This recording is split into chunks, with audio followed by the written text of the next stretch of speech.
Na tua taunu manuia fe au mga luenga sa fe ngai mon tato tunu ile fa ngoli ne yaso misi o le neva yaso mo le fa malo le Tapuaiga ya misi o fita itu ngolo tato tunu I faiva matuto po kala mo Suluaulama pe masinai fa fi asu taita fa mo tato fa malo ile ngata o tamuia fe au le ne yaso ya o taunu ngol neva yaso malo so 14 malo so fu manuia ele kwa mga Sau lak foi kai mai singa ko nga ya war ka saka ya ay okay do nga sa market ya ele ya o le sa suma il market ya o fa mo na ni yaso ta penanga wala so pa yo le tu la so ta fa malo le ta tu nu fa malo le Tapuaiga ne ta tu tamam tina ma tua ali im fai pule me so fio anga le ngate sa moni ya fa pe fo ya tu no mamau malo le tua fa malo le sai fa malo talo mo Tapuaiga fa malo tu lava I Tapuaiga na yo tato tinam ta mama tu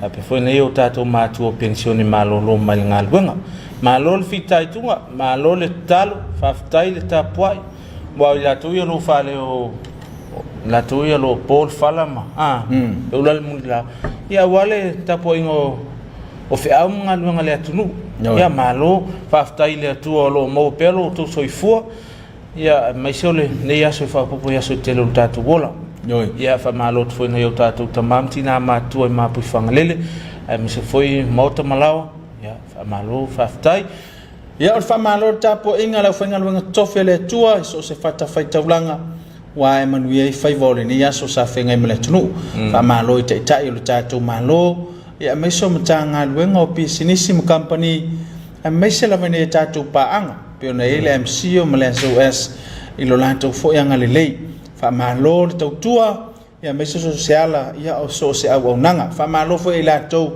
le sau swa ile vau na to sanga ile tai ya wa fo ta penanga mo la so pa ya ta ya ele fai no firme le fa mo ka ya wa ele si ai ya fa mo la versam e la marisela na usu mamang ai mo ai lấy sách tay áo ya fa malo la valon sai malo makamba bonga kele yo mama au ka fio ele me sen kwa ya malo la valon sai ya fa malo fo ile tau tua sociala ma so se au nanga au le ota pe mai nei fa fianga ya walta to ma tanga ne fiaf me se ya fa to fi mali fo fi au le ne yaso au le tau lunga manu yo fi au o le ne ves sumail mai mo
tauto ia whamaende o tau tairo loto.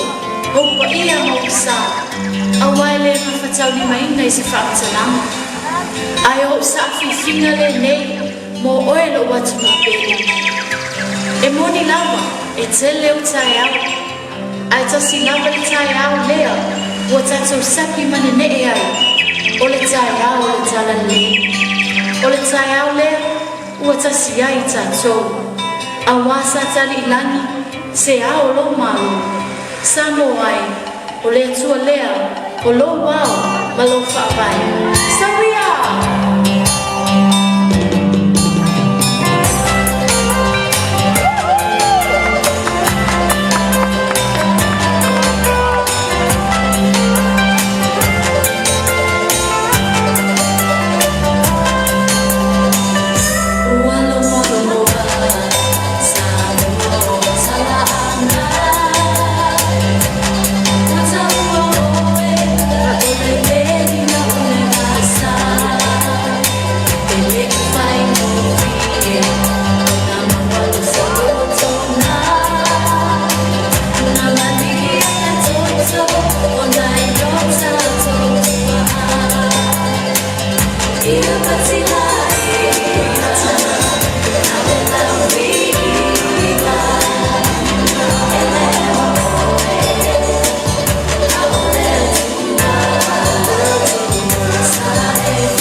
Nisi no whawhiwhianga pe ona mai mōma si sila mail tātou atunu ia walau whita whaafongafonga whaamalo nisi o tātou paanga e pe ona ere Vodafone o le SAP ia o le business system ia manisi o tātou paanga ia tisa o le Nissan ia le Uncle Johnny SOS Hannes ia whapia foi le tautua le ofisa whainga whaiva. Whionga ia mangele malo rātou ofisa. Ia wha malo tautua. Ia wha pia whaile au langa a leota ma le sivafi. Ia wha pia whoi tanga luanga soifua malo roinga. Rātou ia ro ngafa ma le pui o. Tātou atu. Ia malvaianga New York. Ia wha pia whoi tina imu. Ia ma le ofisa leo. Lua se whai tūla. Malo lava leo nsa. Malo le tau atai whaiva matiu te.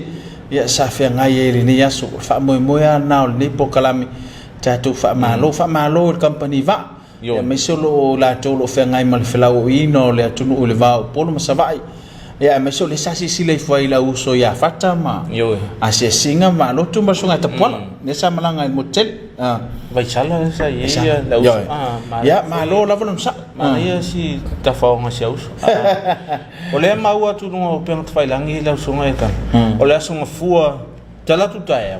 Aso suma lima. Le EFKS le pa u ole pasi solba.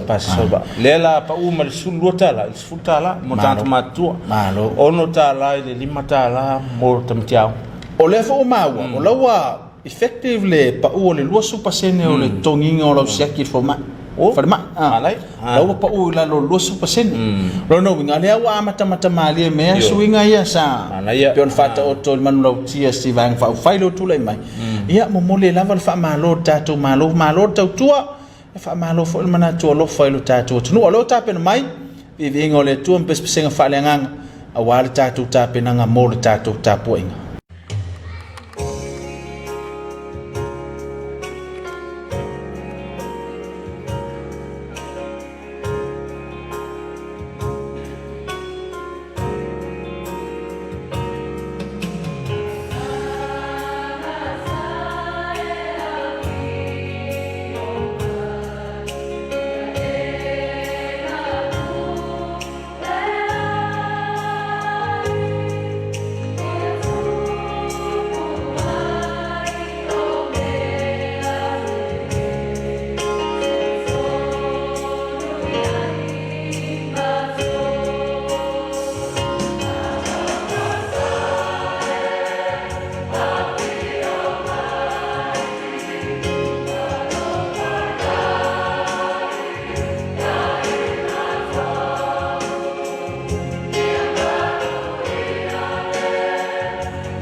Ya le sa mai mo mai tato tunu vivi ngole tua ya wal tato ta penanga mo tato fenga lot Pero na tapina ile of so swat mai la vale pulenga i Fagaloa o Sauano le fakasai Sauano ya le la taita ia sunga ya tiavatia tielu la of so swan ya o se no tawo foi tato te to ele lumole tu yo na tato a matal tao o sola ya tawo on tato i foi lumole tu e al tato ta po ngal ne dia Afiafi e lo no winga wa tao on fa ma popo lo wainga a fai o tamama tina ya va pe fol fa nau ya a fai foi ele fez tato lo tu le Afiafi a velta po inga al tato ala ya fai mo tato ta po inga o si lumole tu tato tu fa ta ya ile lo fu mala ngal le tu le le ngato le ya va pe ne va ya so ato ya si mai mai mo ya ta pena fale nganga o tato loto mo tato ma fau ya wa tato ta po inga ya tau na fa pa ina ele tua la to fa fon masama to falon ya il mano pa ia le tua ya la mai la na o si mai mai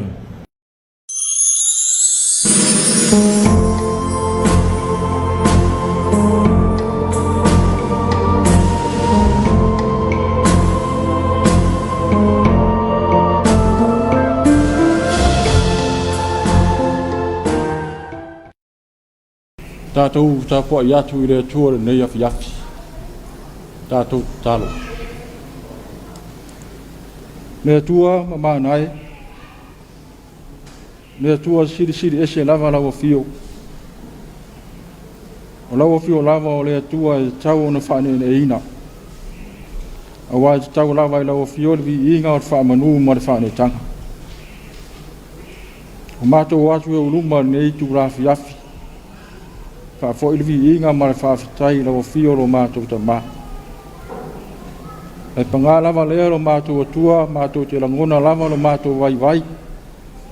Ma lo mātou ngā i whawhatu atua le li. O leo mātou tarasanga ina ai lo nganga pa ia. E ia fio mai e tautou lua ina la mātou tāpua i ngā awhia nei. Me ia mātou tāpua ai le nganga ma le whaamaoni. I le awa ma le mi ngāo te tau ai. Ma whaasiri nai pēa le suafa pa malu o lau fio.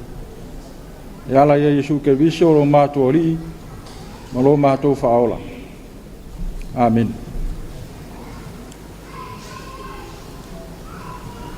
Tātou vi atu i le atua, inona vi inga i le pese rua.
o le faitauina o le tusipaia tusi filifilia mo le nei afiafi ia kopo lona mata upu e wha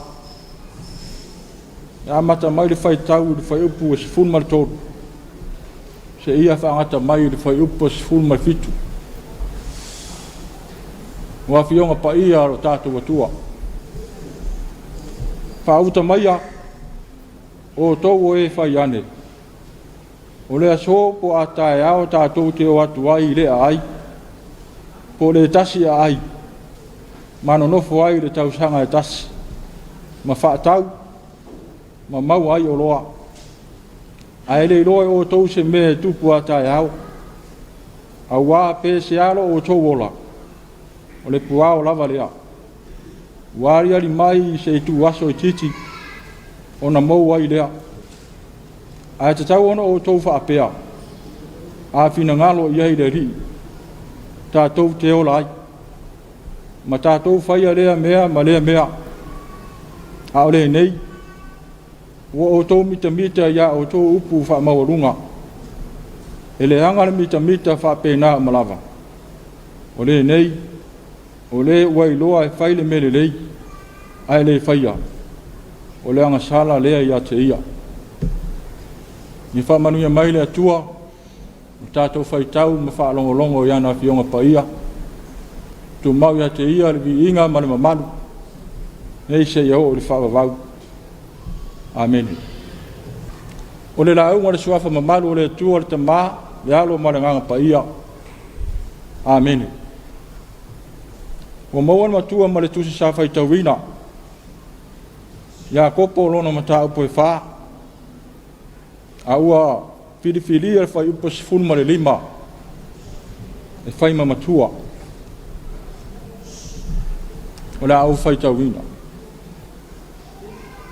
ai te tau ono o tau whaapea a whina ngalo iei le ri tātou te ola ai ma tātou whaia rea mea ma lea mea o le manatu au tū le nei tū la fiafi te siri le atua mo au fuafuanga te siri le atua mo au fuafuanga ai se ai te tau wai ona fesili le atua mo ata tau fuafuanga e tele ni mafuanga e lai ona tātou fesili le atua e tu sai ma tātou fuafuanga ai o se tasi lava veve inga e se tau wai ona tātou fesili le atua o le whatu tu le anga le nā tūra lava ia o le tangata e whaingo fie ona pa u i le whatu tu a wā o le tasi lea mai leia sātani se i o tai au e le tai tai le taimi muli muli ane ua uma le tausanga ai le eima se fuafuanga wa whaia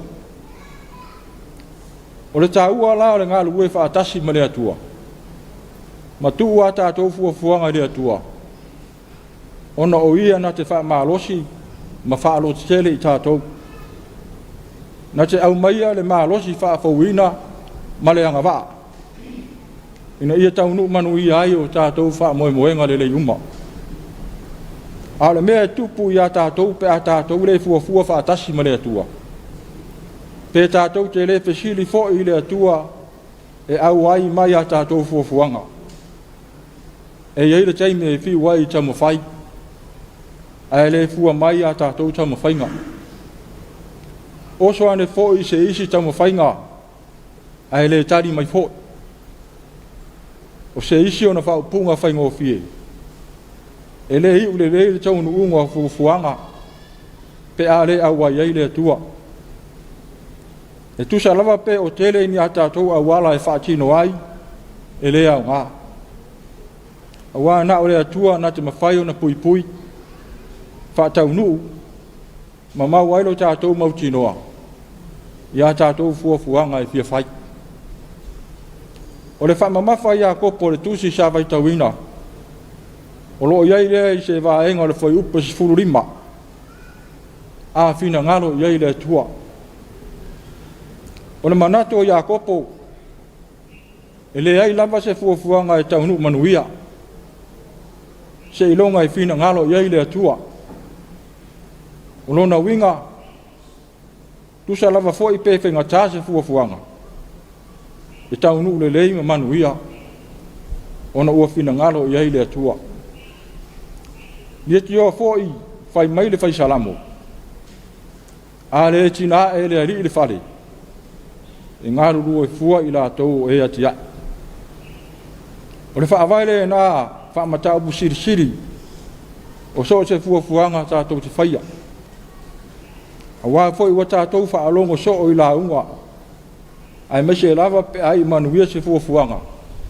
Wa whai mai. Wo wha atasi marifina ngalo le atua.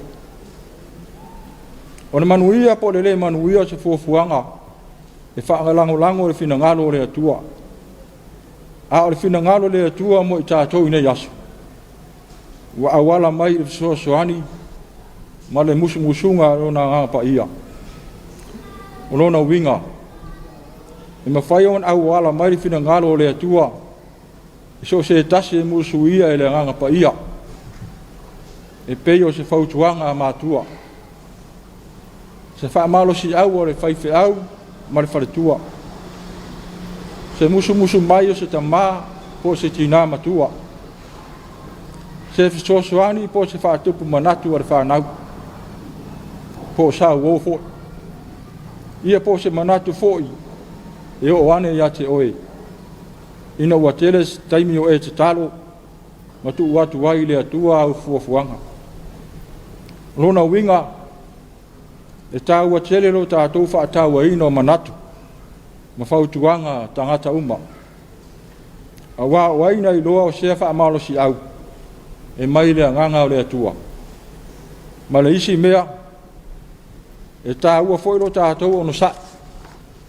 Ma mawhau whauro loto. Ai mai se re te talo pēa I le atua I se fuafuanga o fia whai. A wā o le mea moni. E pai mai lava le nganga o le atua. Ma tātou whaalongo ina no na while mū I taimi tala whea ngai. O le lui muri mo I tātou. Ia tātou ta mawhai e whaini fuafuanga e manu I ai a inga. Nuu. O ni mawhitanga e pei o tātou au tala vau. Ai maise le kāne sia. O lona winga. Ia whaiani fuafuanga I manu I ai se tō tele. Ia awane I whaiani fuafuanga. E whaali ia ilo tātou manatu whaapito. Ma le whailonga tangata. Ia awane I whaiasi fuafuanga. E ono mawhatia ma taulea ngai nai se isi uso a tangata. A wā fuafuanga nā ele I ulelei. Ma ele ai fo I se maa pōponga e mawai. Ia whaia fuafuanga ma le manatu. Ia mawai le whiara whanu. Manuia. Fia. Te tausia. Le alu I lumo o se ainga. Nuu wha apere ka le sia. O whailonga nā o le au wai o le atua I se fuafuanga o whaatino ina. O le tala le leilea mo I tātou le nei Afiafi. A noa ma le atua. E I uvale uma tātou fuafuanga. O wā o fuafuanga o iai le atua. E maua ai le alofa. O le fia. O le manuia. O le whiara whani.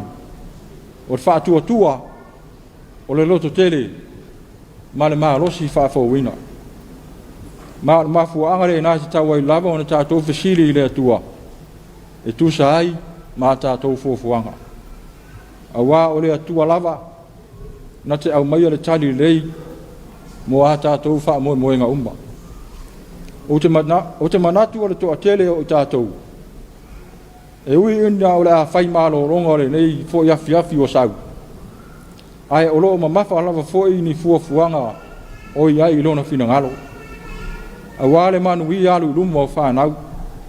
O a inga nuu ma e kāre sia. O le soasoani a le tala le lei. Tu I le atua. Fuafua whaatasi ma le atua. Pesiri I le atua. Ona mau ai leo le file mui o tātou tangata. A tātou whaia whaapea. E la ngona o tātou mālosi. Noto tele. fia awa wa tātou tari tonu ma le whātua e tali ma awa i mai lava le atua o Iesu lava malana ngaluenga whaola na ngalu rue whaatasi lava malona sama e ui ina sa iu i le oti ma le tuunga mau aina toe whaea ina o ia ala i lona toe tū manu malo o le taunu unga manu ia lea o fuafuanga e fisili matu i le atua awa o le atua lava i lona alofa tūnoa e taunu manu ia i mea uma tātou te fuafuaina ia manu ia ona o Iesu amen tātou talo le atua siri e se le atua e au le mana ma le malosi i malaka o e lava o le tupu ma le ri o ri e le aise atua e tutusa ma lau fio o na o lau fio lava e to atas o le atua o lo soifua pea o mātou o atu i o luma i le nei tu la Afiafi whafo i atu le vi inga ma le whaftai lau fio lo mātou tamā wau whapea o na mapu mai mautanga ma malolo mai lo watunu a whenga iai whe au mga ruenga pe tai wa whapea o na whawawina e nisi ia fuafuanga mga ruenga pe ona iai le nei Afiafi le ri ai mātou te whawhetai alo o rofa o lo wanga le lei i lau tau singa ma lau leo leonga i lo mātou ola vai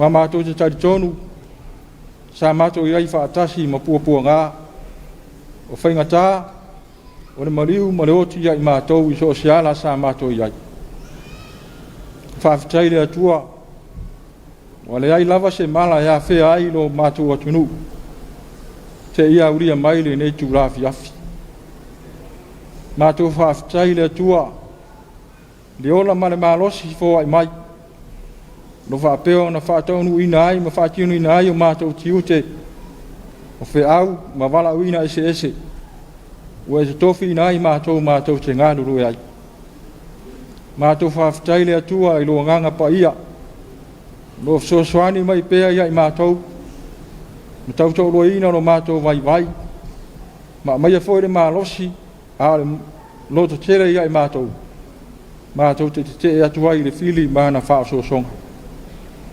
mātou whawhetai le atua ia o whionga pa ia o mātou whaitau ma whaalongolongo iai upu maarie ro wao ai whaataunua i pēa o mātou wala iala mātou te sawawari ai e tusa marau fina ngala ai maise le sanga Tapuaiga i pēa o na mātou ola whaatuatua i lau o fio marau fina ngalo pa ia lo mātou tamā mātou whawhetai le atua i tāleni Manga wa ese o e whaonga ina ai mātou teito tasi. Ngā lue ina ai, wa se manuia o mātou a inga. O nu, ai maise lo atu nu o Samoa le li. Pasiri la mātou whawhetai. Ono whaolatanga o mai ana e saunia mo i mātou. E la lava Iesu Keriso, malona soi fua pa ia no fo ina mai ato toa. Ina ia mātou maua le ola. Ma maua tili ai lava. Tu mau na fio de vi inga. Le fa manu ma le fa ne tanga. Le malosi ma le pure awa ma lava. Ne ise ia o le fa va. Ne tuo lo mato tama. O mato fa la talata tu yo luma ne tu la Afiafi. Au e si le fia lava i mato. Mato lava o se fa na o se. O se atunu fo vale i lau fio le ri o le tu se lava lo alofa mai ma la mātou tari atu o mātou whaia pēa winga wha maururunga le manatu wha sausiri le tusi lima ma le mātou vaai mawalalo i o mātou usua tangata mātou talo le atua o na o lau fio lava i maua ilo mātou wha mangalonga ia alofa mai e fisoaswani mai pale mai lo mātou tamā. O na o lau fio lava. e mau ai lo mātou whaamangalonga lo mātou atua. Wa lava ni o mātou se ma ni o mātou whaare tonu. Ia vea ia ni mari o ro walo pele o Yesu ke viso. Whapea no mangalo ai mātou. Ile atua whaafonga tāloi.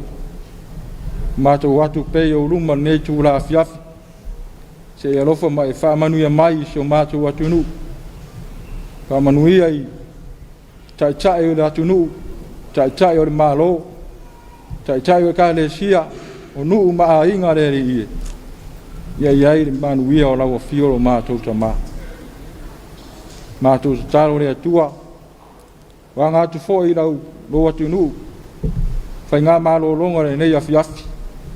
Ia iai le anga le lei o lau fio. Malutia lo lato soifua ma lo mātou wola i o awanga le lei.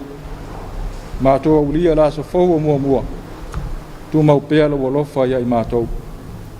Nisi nao mātou manao. Wa tasi ai ma manao lilo i roto o tangata lava ia. Mātou te ofo ina atu whai pēro o whingalo. Ai awa lava so mātou whātau anau. Aore manuia ma le file e mua o lau fio le atua le kamā. E lofa sili ese o Yesu ke viso lo mātou ri i mono mātou whaola. Ma futanga manu lava nganga pa ia. Tu mau mai o mātou runga. Ma lunga o Samoa. Ma lau whanau uma le lalo langi. Nei se ia o le whaamavau lava. Amen.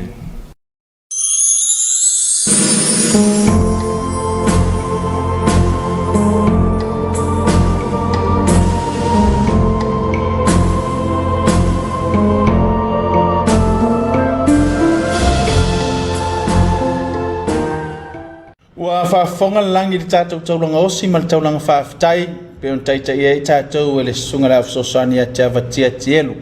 Ma le kalesia i Sauano i Fagaloa. Ia awari Tapuaiga mātango fie. Mai se, ia u whaafonga le atunu o le whea ua tala lei. O le wha manatu ato ino ia kopo. Amen manatu au tu fesili le atua mo au fuafuanga. Mana ia le wha manatu. Ia, mana ia. Wow, sa tātou i loa. Ia kopo foi le sa, leuso e sa. Ia.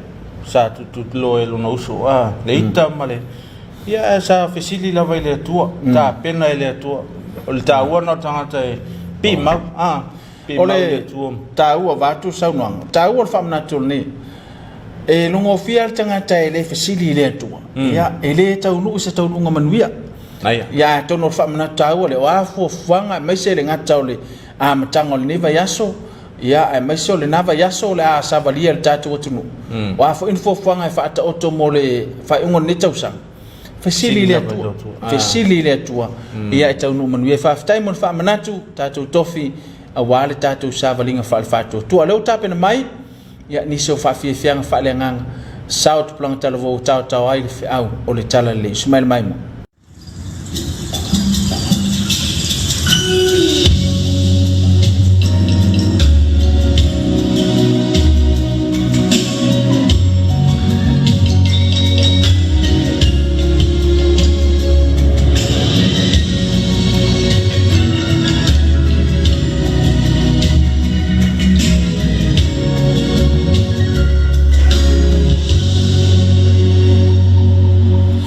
You're a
E oni sina fa fianga fa le nganga pe ona mai mom si sila mai tato watunu ia awala vale fa la utele no le fa utala le ana tolo tape na mai lis mai ngo tapu kalam ni sine o fa si sila nga fa la utele wo mai tato pokala me Suluaulama le ne Afiafi mai company fa pe fole kalesia wao ya pe fo mtanga lungal malo ya usimayal mai mo ni sine o fa si sila wo mai tato pokala Pasisilanga male ofisa wa onga le kalesia EFKS avanoa faingaluenga. Mua avanoa pulea onga kolisio le ulmenga fong. Tulanga mangva mo mia. O mia failonga tikeri fa afaya onga. Mtala fea ngai mo le tulanga pulea onga kolisi mawalunga. Maua to mai mangva ai pulea le ya onga. Mawalunga sila fia ita yala. Fainga fa avai ma polkalame fa afoe le ya onga.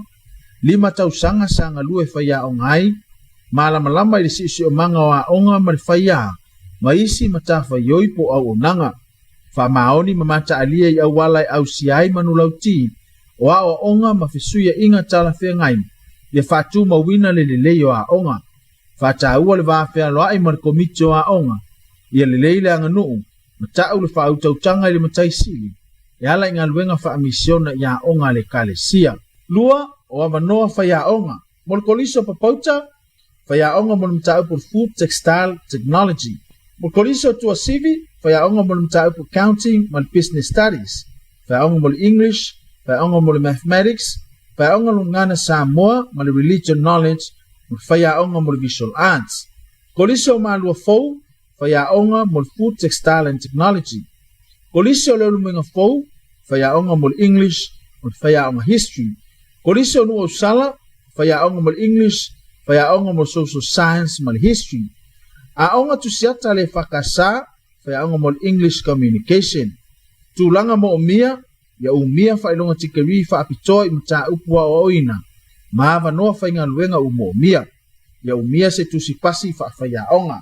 Anga vaa ilinga luenga faiaonga maile visenga iba, eo o ilisfutolu.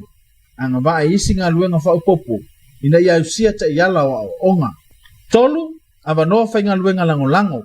Faila utusi or kolisio le lumenga fau. Na avanoa puka or kolisio papauta. Fa, ia tau a mai mea nei pe a tusi talo sanga mai. Mua, tusi talo sanga mole avanoa fainga luenga. Lua, tusi pasim failonga tau aloa. E fa maonia fa de tula fono. Tolu, fa matalanga or soifuanga, CV. Fa, tusi fa maunio ngā luenga sanga lueai. 5, tusi fa maunia mai lau faifiau. 5, fa tua tusi tau sanga, fa tonua onga le fakasa, samalingi pia. 1, tapunia tusi tau sanga uma, ila sfaraile, asa furufito te sema, luafe luatasi, ile itu lae fa ila Afiafi, fa aftai, sa inia le fa tonua onga, ale fakasa. Fasisilanga male kalesia fa poptonga Congregational Samoa i vaipua. O le ata o toia sao le vau filifili, ina ne i upa o tia, o na toia le o au i mala o le vau sa. Pe musu vau sa, pe musu vau fo i le sa. O na fele leile o fui o le seunga. I whainga tā le mamalu u faolo longa tā. O te lenga fatau li maina pe o te whaitau fo i faalo filima. E whainga tā Samoa e mamala o na tala. E faitala man, e faitala fo i tangata, a e ta o toa tuia i se filia oa pa ia o Samoa. E naunau fo i le loto e fia seu, a e whainga tā lele ua tau tolo ngā paa le atutia, a e o le mea sili lea ua tātou feo fofotai, i le mata ala o sanga mai, a e leo o le afu o le tai, a e tau ia ino o sa ua i le vase i faa leo le nganga whaafitai, mai le ta ele o mātou loto. E mauti noa sa o ia le loto i fale o ainga manu. Ai baise i lava o loto mai kalesia. O noa mātou sa ilinga na mātou ui ai o utou whanua ma ele le sa. Tainane o utou maota malawa. E le fesilingi a foi. Le vea yo i mātou ma faa mamafa i la utou avenga tau avi. Wati na e mga luenga whaatino. O lo o fuafuaina. O lea mātou te mamoli atua i lava le faa afitai tele.